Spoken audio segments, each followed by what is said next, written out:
Hello guys, greetings to all of you. Today we are going to take some more topics of history, class 9th chapter 1st, the French Revolution. आज का जो हमारा topic है वो है did women have a revolution, यानी कि जो फ्रेंच रेवोल्यूशन था उसके अंदर महिलाओं का क्या रोल था, जो किस तरीके से उन्होंने पार्टिसिपेट किया है, कौन कौन से इवेंट्स है जहाँ पे मेजरली जो वुमेन है वो शो हुए हैं. तो चलिए शुरू करते हैं. From the very beginning, women were active participants in the event, which brought about so many important changes in French society. तो जो स्टार्टिंग है फ्रेंच रेवोल्यूशन की, उससे ही वुमेन्स जो हैं वो काफ़ी एक्टिव पार्टिसिपेंट्स थी. They hope that their involvement would pressurise the revolutionary government to introduce measures to improve their life. देखिए वुमेन्स जो है उनका इतना एक्टिवली पार्ट लेने का कारण अगर हम देखें तो चाहे वो इलेक्ट्रल गवर्नमेंट मोनार जो कॉन्स्टिट्यूशनल मोनार्की है उसका फॉर्मेशन हो रहा हो या फिर इलेक्ट्रल, दोनों ही केसेस में अगर हम देखें तो जो वोटिंग राइट्स हैं वो सिर्फ और सिर्फ मेंस को मिल रहे हैं. तो यहाँ पे वुमेन नहीं चाहती थी कि अगर वो एक्टिवली पार्टिसिपेट करेगी तो उनका इन्वॉल्वमेंट जो है वो प्रेशर डालेगा इस रेवोल्यूशनरी गवर्नमेंट के ऊपर कि वो महिलाएं जो हैं उनकी लाइफ को इम्प्रूव करने के लिए भी कुछ ना कुछ मेजर्स इंट्रोड्यूस करें. Most women of the third estate had to work for a living. जो थर्ड स्टेट की अधिकतर महिलाएं थी उनको कोई ना कोई वर्क करना पड़ता था. दे वर्कड एज सिम्स्ट्रेस और laundress, sold flowers, fruits and vegetables at the market और were employed as domestic servant in the house of prosperous people. तो ये कई सारे जो हैं डिफरेंट वर्क किए जाते थे उनके द्वारा. Most women did not have access to education और जॉब ट्रेनिंग. देखिए महिलाएं जो हैं उनको एजुकेशन और जॉब ट्रेनिंग जो है वो अवेलेबल नहीं थी, वोटिंग राइट नहीं अवेलेबल था. ओनली डॉटर ऑफ नोबल्स और wealthier members of the third state could study at a convent after which their family arrange a marriage for them. देखिए लड़कियां जो हैं सिर्फ और सिर्फ नोबल्स की या फिर जो वेल्दियर मेंबर्स थे थर्ड स्टेट के उनकी ही कॉन्वेंट के अंदर पढ़ सकती थी. क्रिश्चियन जो स्कूल होते हैं कॉन्वेंट वहाँ पे, और उसके बाद में उनकी जो है शादी जो है वो अरेंज की जाती थी. Working women had also to care for their families, that is cook, fetch water, queue for bread and look after the children. देखिए थर्ड स्टेट की जो महिलाएं थी वो एक तो वर्किंग वुमेन थी, उनको कुछ ना कुछ काम करना पड़ता था. दूसरा उसके अलावा उनको उनके जो हाउस होल्ड कोर्स हैं वो भी देखने होते थे. Their wages were very lower than those of men. ये चीज़ हम हमेशा से देखते हैं कि मैन और women same kind of work करते हैं, लेकिन उसके बावजूद भी दोनों का जो वेजेस है, जो पेमेंट है, उसमें काफ़ी डिफरेंस होता है देखने को.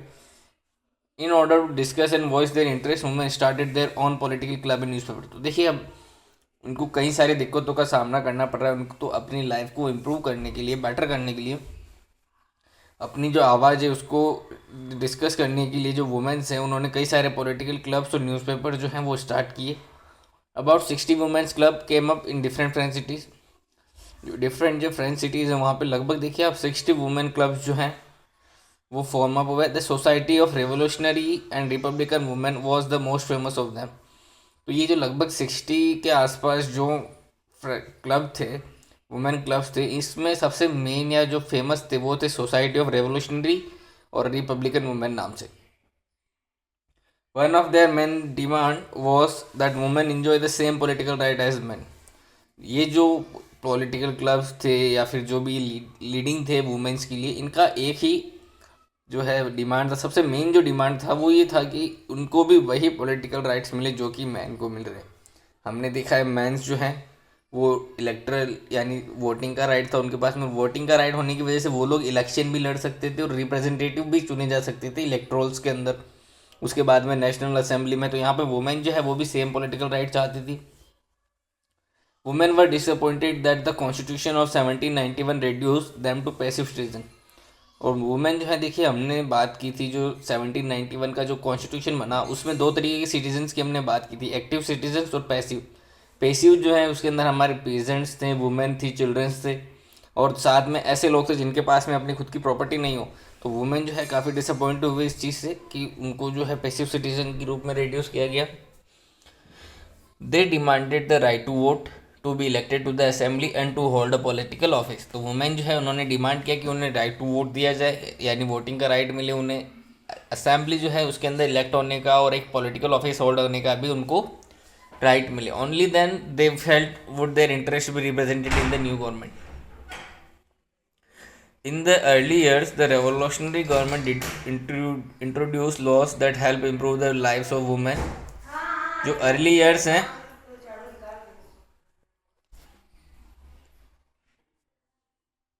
तो अर्ली ईयर्स में जब स्टार्टिंग थी रेवोल्यूशनरी गवर्नमेंट की, उसमें हम देखें तो उसने कुछ लॉज जो है इंट्रोड्यूस किए थे वुमेन्स की लाइफ को इम्प्रूव करने के लिए. Together with the creation of state schools, schooling was made compulsory for all girls. State schools जो है उनका क्रिएशन करके स्कूलिंग जो है वो सभी गर्ल्स के लिए कंपलसरी की गई. Their fathers could no longer force them into marriage against their will. साथ में ऐसा भी किया गया कि भाई उनकी जो है उनकी विल के अगेंस्ट उनकी शादी नहीं की जा सकती है. Marriage was made into contract entered into freely and registered under civil law. Marriage जो है इसको एक कॉन्ट्रैक्ट के अंदर फ्रीली जो है रजिस्टर करना शुरू किया सिविल लॉ में.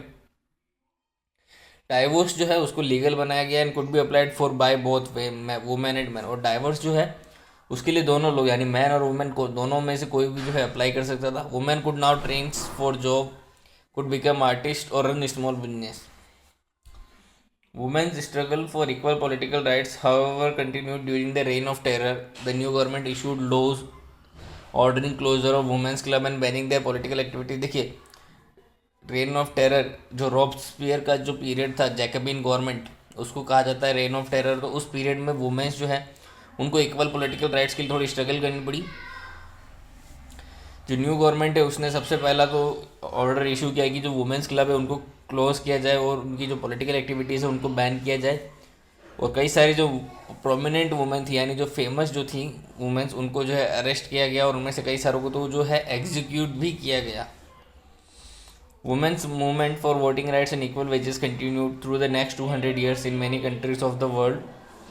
अगर हम वुमेन्स की बात करें वोटिंग राइट्स के लिए या इक्वल वेज के लिए तो वो अगले लगभग 200 सालों तक चलती रही कई सारे कंट्रीज़ में. The fight for the vote was carried out through an international suffrage movement during the late 19th and early 20th century.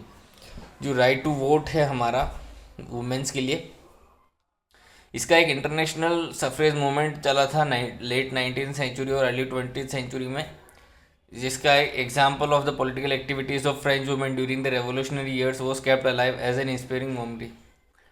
It was finally in 1946 that women in France won the right to vote. तो काफ़ी important चीज़ है कि कब जो है France के अंदर women's जो है उनको राइट टू वोट मिला, तो 1946 के अंदर.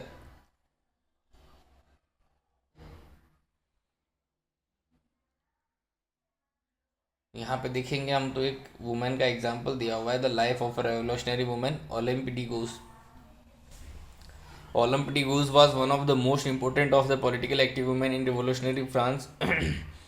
She protested against the constitution and the declaration of rights of men and citizens as they excluded women from basic rights that each human being was entitled to. तो ओलम्पिडिगूस जो है ये काफ़ी famous और मोस्ट इम्पोर्टेंट एक political active women थी revolutionary France के अंदर. इन्होंने जो कॉन्स्टिट्यूशन और declaration of rights of man and citizen था उसके खिलाफ जो है प्रोटेस्ट भी किया था. कारण क्या था प्रोटेस्ट का कि जो वुमेन है उनको एक्सक्लूड किया गया था उन बेसिक राइट से या उन जो कि हर एक ह्यूमन बींग के लिए एंटाइटल्ड थे. So in 1791 she wrote a declaration of the rights of women and citizen which she address to the queen and to the members of the national assembly. तो इन्होंने 1791 के अंदर एक जो है declaration of the right of women citizen नाम से एक लेटर लिखा जिसको उन्होंने एड्रेस किया क्वीन ऑफ फ्रांस और जो मेंबर्स थे नेशनल असेंबली के उनको, demanding that they act upon it. In 1793 Olympe de Gouges criticise the Jacobin government for forcefully closing down women's club. इन्होंने जो जैकबिन गवर्नमेंट यानी रॉबस्पियर गवर्नमेंट के द्वारा जो फोर्सफुली बंद किए जा रहे थे वुमेन्स क्लब उसको भी क्रिटिसाइज किया. She was trial by the national convention which charge her with treason. Soon after this was she was executed. अब देखिए हमने जैकबिन गवर्नमेंट के अंदर एक चीज़ बात की थी रॉबस्पियर की, गिलोटिन नाम से जो है एक इंस्ट्रूमेंट यूज़ किया जाता था लोगों को एग्जीक्यूट करने के लिए. तो यहाँ पे ओलम्पिडिगूस है उन्होंने भी उसको क्रिटिसाइज़ किया. क्रिटिसाइज़ करने की वजह से उनको जो है ट्रीजन का चार्ज लगा.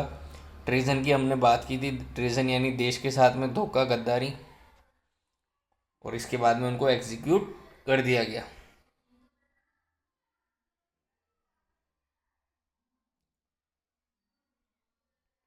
लास्ट जो देखिए हम अब बात करेंगे नेक्स्ट टॉपिक की, वो है द एबोलिशन ऑफ स्लेवरी। उसके बाद में हम बात करेंगे the revolution in everyday life and hence the chapter is complete. तो लास्ट दो टॉपिक बच रहे हैं हमारे, उसके बाद में रिकेप लेंगे पूरा। The abolition of slavery. तो the abolition of slavery, slavery जो है उसको किस तरीके से समाप्त किया गया फ्रेंच रेवोल्यूशन के दौरान, उसके बारे में बात करते हैं हम। One of the most revolutionary social reforms of the Jacobin regime was the abolition of slavery in the French colonies. सबसे जो मोस्ट रेवोल्यूशनरी सोशल रिफॉर्म यानी अगर समाज सुधार किया गया था जैकबिन गवर्नमेंट के द्वारा, तो वो था स्लेवरी जो है उसको उसको एबोलिश करना फ्रेंच कॉलोनीज के अंदर। The colonies in the Caribbean, Martinique, Guadeloupe and San Domingo were important suppliers of commodities such as tobacco, indigo, sugar and coffee। ये जो है मेजर जो है कॉलोनीज थी जो कि कमोडिटीज़ जो थी उनकी सप्लायर थी। But the reluctance of Europeans to go and work in distance and unfamiliar lands meant a shortage of labour on the plantation. अब देखिए यूरोपियन जो है उनका ये जो चीज़ें थी जैसे टोबैको, इंडिगो, शुगर और कॉफ़ी, ये जिन जगहों पे लगती थी वो काफ़ी डिस्टेंस थी और अनफेमिलियर जगह थी यूरोपियंस के लिए, तो वहाँ पे शॉर्टेज थी लेबर की। So this was made by ये triangular slave trade between Europe, Africa and the America. तो ये चीज़ जो थी, ये जो प्लांटेशन थे इनके, उन यानी टोबैको, इंडिको, शुगर, कॉफ़ी, इनकी जो खेती की जाती है वो प्लांटेशन जो है, उस प्लांटेशन के लिए एक ट्रायंगुलर स्लेव ट्रेड जो है वो स्टार्ट हुई, जिसके अंदर यूरोप, अफ्रीका और अमेरिका, यानी यूरोप के लोग अफ्रीका से स्लेव्स को जो है ट्रेड करते थे कहाँ पे, America. The slave trade began in the 17th century. French merchants sailed from the port of Bordeaux और Nantes to the African coast where they bought slave from local chieftains. तो देखिए क्या होता था कि फ्रेंच जो मर्चेंट थे वो अपने पोर्ट जो है बॉर्डेक्स या नांतेस, वहाँ से जाते थे अफ्रीकन कोस्ट पे। वहाँ से जो लोकल जो चिफ्टन थे यानी वहाँ के लोकल जो रूलर्स थे उनसे वो लोग जो है स्लेव्स को खरीदते थे। Branded and shackled, branded and shackled यानी उनके ऊपर मार्किंग होती थी और वो चेन में बंधे होते थे। The slaves were packed tightly into ships for द 3 month long voyage across the Atlantic to the Caribbean. ये जो लोग जो स्लेव्स थे, इंसान थे, कि स्लेव्स का मतलब है इंसान है, इंसानों को जो है खरीदा और बेचा जा रहा है। इनको जो है टाइटली पैक किया जाता था, जिस तरीके से किसी सामान को पैक किया जाता है उस तरीके से। लगभग 3 महीने की एक जर्नी होती थी Atlantic to Caribbean. They were sold to plantation owner. वहाँ पे ये लोग जो है प्लांटेशन जो ऑनर्स थे यानी जो टोबैको, कॉफ़ी, इनकी जो एग्रीकल्चर करते थे उन लोगों को बेचा जाता था। The exploitation of slave labour made it possible to meet the growing demand in European markets for sugar, coffee and indigo. जो एक्सप्लोटेशन था स्लेव का, एक्सप्लोटेशन यानी उनसे बहुत ज़्यादा जो काम करवाया जाता था उसकी वजह से ही जो डिमांड थी यूरोपियन मार्केट में उसको पूरा कर पा रहे थे यहाँ मर्चेंट्स।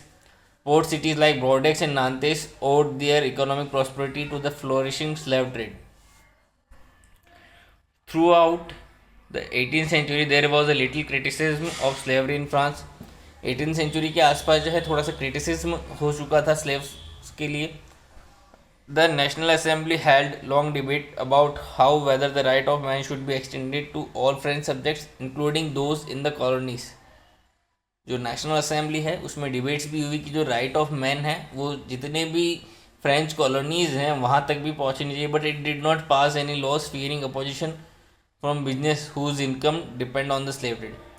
इसने लेकिन कोई भी नेशनल असेंबली ने कोई भी कानून पास नहीं किया, क्योंकि नेशनल असेंबली में हम अगर देखें तो कौन लोग शामिल थे, तो जो थर्ड स्टेट के प्रॉस्परस मर्चेंट्स थे, लॉयर्स थे, वही लोग शामिल थे। तो और अगर उनका बिजनेस जो है, उनकी इनकम की मेन जो डिपेंडेंसी है वो अगर स्लेव ट्रेड है, तो ये कोई भी कानून पास करना उनको जो है एक तरीके से नुकसान पहुंचाना था, तो इसलिए इसने कोई कानून पास नहीं किया। It was finally the convention which in 1794 legislated to free all slaves in the French overseas possessions. 1794 के अंदर कन्वेंशन होता है, उस कन्वेंशन के द्वारा लेजिस्लेट किया जाता है कि जितने भी फ्रेंच कॉलोनीज़ हैं या ओवरसीज फ्रेंच पोजीशंस हैं, यानी जिन जिन जगहों पे फ्रेंच लोगों का कब्जा है वहाँ पे जितने भी स्लेव्स हैं उन सभी को फ्री किया जाए। This however turned out to be a short term measure 10 years later. ये जो चीज़ थी, जो डिक्लेरेशन था कि स्लेव्स को फ्री किया जाए, ये लगभग 10 साल ही चला। 10 साल बाद में नेपोलियन बोनापार्ट जो है उसने स्लेवरी को री इंट्रोड्यूस किया। Plantation owners understood their freedom as including the right to enslave African negroes in pursuit of other economic interest. जो प्लांटेशन ओनर्स थे उन्होंने अपनी फ्रीडम को समझा और जो राइट था अफ्रीकन निग्रोस को इंस्लेव करने का अपने इकोनॉमिक इंटरेस्ट के लिए, वो उन्होंने परस्यूट किया। Slavery was finally abolish in French colonies इन 1841। अगर हम देखें तो फाइनली कब जो है स्लेवरी एबोलिश होती है, तो देखिए दो डेट है। एक तो यहाँ पे लॉ पास हो रहा है 1794 के अंदर, जिसके अंदर स्लेव्स को फ्री किया जा रहा है, लेकिन फाइनली कब फ्री होती है 1848 के अंदर स्लेवरी जितने भी फ्रेंच कॉलोनीज है वहां तक। फिर जो नेक्स्ट टॉपिक है हमारा वो है the revolution and everyday life. Can politics change the cloth people wear, the language they speak और the books they read? The years following 1789 in France show many such changes in the lives of man women and children. जो revolution हो रहा था जिस वक्त France में, उस वक्त आम लोगों की क्या ज़िंदगी थी, एवरीडे लाइफ क्या थी, उसके बारे में बातचीत है। कि जो साल था 1789 के, जब फ्रांस के अंदर कई सारे चेंजेस हो रहे थे, तो उसने मैन वुमेन और चिल्ड्रन जो है उनके लाइफ में भी कई सारे चेंजेस देखने को मिले। The revolutionary governments took it upon themselves to pass laws that would relate the ideals of liberty and equality into everyday practice. जो रेवोल्यूशनरी गवर्नमेंट थी उसने ये अपने ऊपर लिया कि उसने कानून बनाए जिससे कि लोग जो हैं उनकी लिबर्टी और इक्वलिटी जो है उसको ट्रांसलेट किया जा सके, यानी उनको बताया जा सके कि इक्वलिटी और लिबर्टी का मतलब क्या है और एवरीडे प्रैक्टिस में किस तरीके से इसको आप लागू कर सकते हैं। One important law that came into effect soon after the storming of the Bastille in summer of 79 was the abolition of censorship. In the old regime, all written material and cultural activities, book, newspaper, plays could be published or performed only after they had been approved by the censors of the king. देखिए censorship का मतलब आप सभी जानते हैं। Censorship का मतलब कि एक डिपार्टमेंट होता है जो चीज़ों को तय करता है और उसमें अगर कोई भी चीज़ उसको गलत लगती है तो वो उसको रोक देता है पब्लिश होने से। तो ओल्ड फ्रांस में क्या होता था कि एक राजा जो है उसके खिलाफ या उसकी मोनार्की के खिलाफ जब भी कोई राइटर कुछ लिखता था तो उनकी बुक्स जो है वो पहले पढ़ी जाती थी राजा की जो सेंसरशिप डिपार्टमेंट है उसके द्वारा, और अगर उसको लगता है कि इस चीज़ से छवि खराब होगी किंग की या फिर कंट्री है उसकी, तो उसको पब्लिश नहीं किया जाता था। तो सबसे पहली चीज़ क्या की गई कि जो सेंसरशिप है उसको समाप्त किया गया। अब जो भी ओल्ड रेजिम थे यहाँ पे जितने भी रिटर्न मटेरियल थे या कल्चरल एक्टिविटीज़ थी वो बिल्कुल जो है अप्रूव या प्ले हो सकते थे। Now the declaration of the right of man and citizen proclaim freedom of speech and expression to be a natural right. जो डिक्लेरेशन था right of man and citizen का, इसने लोगों को जो है freedom of speech and expression जो है वो एक नेचुरल राइट के रूप में दिया। Newspaper, pamphlet, book and printed pictures flooded the towns of France from where they traveled rapidly in the countryside। क्योंकि सेंसरशिप खत्म हो गई तो इस और फ्रीडम ऑफ स्पीच और एक्सप्रेशन मिल गया एक नेचुरल राइट के रूप में, तो न्यूज़पेपर्स, पैम्पलेट्स, बुक्स, ये सारी चीज़ें जो हैं काफ़ी ज़्यादा मार्केट के अंदर आई। They all describe and discuss the event in changes taking place in France. ये जो न्यूज़पेपर, पैम्पलेट और बुक्स थी इनके अंदर जो चेंजेस आ रहे थे फ्रांस के अंदर उनको डिस्कस और डिस्क्राइब किया गया था। Freedom of the press also mean that opposing views of events could be express. देखिए फ्रीडम ऑफ द प्रेस का मतलब क्या था कि जो अपोजिंग व्यूज थे, अपोजिंग यानी जो इनसे सहमत नहीं थे, यानी जो असहमत वाली जो बातें थी वो भी एक्सप्रेस की जा सकती थी या प्रिंट की जा सकती थी। Each side sought to convince the others of its position through the medium of print. Play songs in festive processions attracted large number of people. This was one way that could grasp and identify with ideas such as liberty or justice that political philosophers wrote about it length in text which only a handful of educated people could read। देखिए freedom of the press हुआ, उसकी मदद से लोग जो हैं अपने ideas को एक्सप्रेस करने लगे। इवन अपोजिंग आइडियाज़ को भी लोग जो हैं अपनी साइड जो है उसको कन्विंस करने लगे थ्रू मीडियम ऑफ प्रिंट। जो भी उनकी बातें थी उसको लोगों तक पहुंचाने लगे। लार्ज नंबर में लोग जो हैं वो अट्रैक्ट हुए सॉन्ग्स, फेस्टिव प्रोसेशंस की तरफ।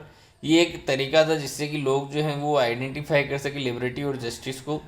पॉलिटिकल फिलोसोफर्स ने जिसके बारे में लिखा है आप देख सकते हैं, the patriotic fat reducing press, this anonymous print of 1796 to make the idea of justice tangible. Merit addressing the people, this is a painting by Louis Leopold Boilly, यानी आप कई सारी जो है इस तरह की पिक्चर्स देख सकते हैं जो कि रेवोल्यूशन से रिलेटेड है कि रेवोल्यूशन पीरियड में क्या हो रहा था फ्रांस में उस वक्त। नेपोलियन जो है उसको एल्प्स क्रॉस करते हुए भी उसकी पेंटिंग है। कॉन्क्लूजन देखें अगर हम इस चैप्टर का, तो इन 804 Napoleon Bonaparte crowned himself emperor of France. 1804 के अंदर नेपोलियन बोनापार्ट जो है उन्होंने अपने आप को एम्परर डिक्लेयर किया। कहाँ का? फ्रांस का। He set out to conquer neighboring European countries, disposing dynasties and creating kingdoms, where he placed members of his family। अब देखिए नेपोलियन बोनापार्ट ने अपने आप को फ्रांस का एम्परर डिक्लेयर किया। उसके बाद में जो आसपास की जो नेबरिंग यूरोपियन कंट्रीज थी उनको कॉन्कर करने के लिए वो निकला। जो डायनेस्टीज थी उनको डिस्पोज किया और एक नया किंगडम क्रिएट करके वहाँ पे अपनी फैमिली के जो मेंबर्स हैं उनको प्लेस आउट किया। Napoleon saw his role as a moderniser of Europe. He introduced many laws such as the protection of private property and a uniform system of weight and measures provided by the decimal system। Napoleon जो है उसने अपना role जो है एक modernisation के रूप में देखा कि यूरोप जो है उसके अंदर मॉडर्नाइजेशन किया जा रहा है। उसके द्वारा उसने कई सारे लॉज जो है इंट्रोड्यूस किए, जैसे प्राइवेट प्रॉपर्टी जो है उसकी प्रोटेक्शन का लॉ, एक uniform weight system, weight and measure system यानी सामानों को तोलने का, मापने का decimal system. Initially many saw Napoleon as a liberator who would bring freedom for the people. लोगों ने जो है इनिशियली नेपोलियन को एक लिबरेटर के रूप में देखा जो कि लोगों के लिए फ्रीडम लेके आया। But soon the Napoleon armies came to be viewed everywhere as an invading force. लेकिन जल्दी नेपोलियन जो आर्मी थी उसको हर जगह देखा गया। He was finally defeated at Waterloo in 1815। Finally जो है कहाँ पे डिफीट हुआ था? लगभग 11 साल बाद में वाटरलू के अंदर। Many of his measures that carried the revolutionary ideas of liberty and modern laws to the other part of Europe had an impact on people long after Napoleon had left. The ideas of liberty and democratic rights were the most important legacy of the French Revolution। French Revolution की सबसे बड़ी legacy या सबसे बड़ी then क्या चीज़ है? Liberty और democratic right, जो कि सबसे मोस्ट इंपॉर्टेंट लेगेसी मानी जाती है। This spread from France to the rest Europe during the 19th century. ये जो डेमोक्रेटिक राइट और लिबर्टी की सोच थी ये लगभग पूरे यूरोप के अंदर जो है फ्रांस से लेके फैली। Where feudal systems were abolish, colonized people revoked the idea of freedom from boundaries into the movement to create a sovereign nation state। जो कॉलोनाइज पीपल थे यानी जहाँ पे इन लोगों का कब्जा था एक तरीके से, उन लोगों ने भी इसके खिलाफ जो है अपना आवाज़ उठानी शुरू की और एक सोवरेन नेशन का जो है स्टेट लेने की कोशिश की। Tipu Sultan and Ram Mohan Roy are two example of individuals who responded to the ideas coming from revolutionary France. Tipu Sultan और राम मोहन राय जो है इंडियन है। टीपू सुल्तान जो है मैसूर का सुल्तान था और राजा राम मोहन राय जो है ये 1829 में जो सती प्रथा जो है उसको एबॉलिश करने में जो है काफ़ी बड़ा नाम माना जाता है इनका। तो ये दोनों जो है वो लोग थे जो कि फ्रांस का जो रेवोल्यूशन था उससे काफ़ी ज़्यादा इम्प्रेस थे और उसके आइडियाज़ को जो है शेयर करते थे। Hence the chapter is finished. If you have any kind of doubt, you can ask in message or chat box. Thank you.